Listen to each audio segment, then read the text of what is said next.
I'm Adam Calloway. I'm at Cattle Chat Corner. I'm here with Dave Nichols. Mr. Nichols, you're with Nichols Farms. Would you tell me first a little bit about your operation? Well, it's a family-sized operation. It involves our family and 9 employees. This year we happen to be the 4th largest seed stock breeder in North America. Raise Angus, Simmental, South Devon, and 3 lines of composites.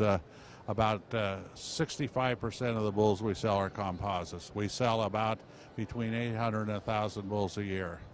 When we were introduced, the person that introduced us said you're one of the smartest cattlemen out there, and you were also one of the speakers here at NCBA. Tell me a little bit about what you talked about here at NCBA. Well, she was half right.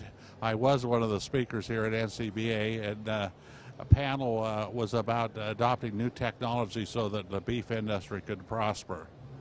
Tell me, what were the technologies that you specifically detailed? The technologies I detailed were the following. First of all, we had to gather a lot of phenotypes for feed intake so that we could find markers and SNPs for metabolic feed efficiency in cattle, because we're really behind the other protein sources. And the other things was finding markers for cattle that were resistant to disease.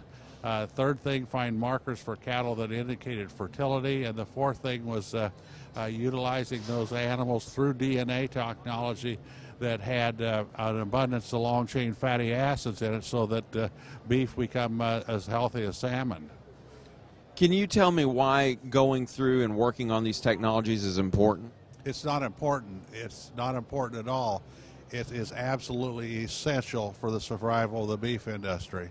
I really am concerned about the decline in beef cattle numbers in North America, and I'm concerned that beef can become so high priced that it becomes a special occasion food. Tell me about some of the global agricultural challenges that we face, and what are some of the things that we need to do to correct those problems? Well, the global challenges are that in the next 40 years, we've got to double food production in the world, and that's a real challenge. And we're dealing with governments, including our own, that fail to appreciate agriculture and how essential it is to the standard of living of people all over the world. And the U.S. government here is cutting research dollars for cattle, and the very things I'm talking about.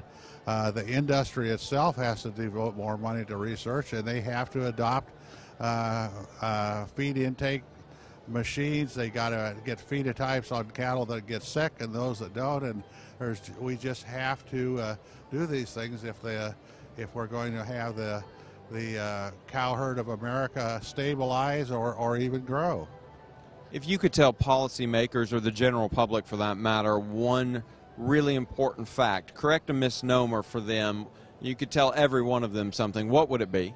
That beef is good tasting, it's healthy, and America has the safest food and water in the entire globe, because I've been to many of the countries, and it's essential that our children in other countries get adequate protein during their young years, because it affects brain cell growth and so on. And we've got to listen to scientists, not some radical self-appointed experts that find something wrong with all the food that we eat. Mr. Dave Nichols, thank you so much for stopping by Cattle Chat Corner.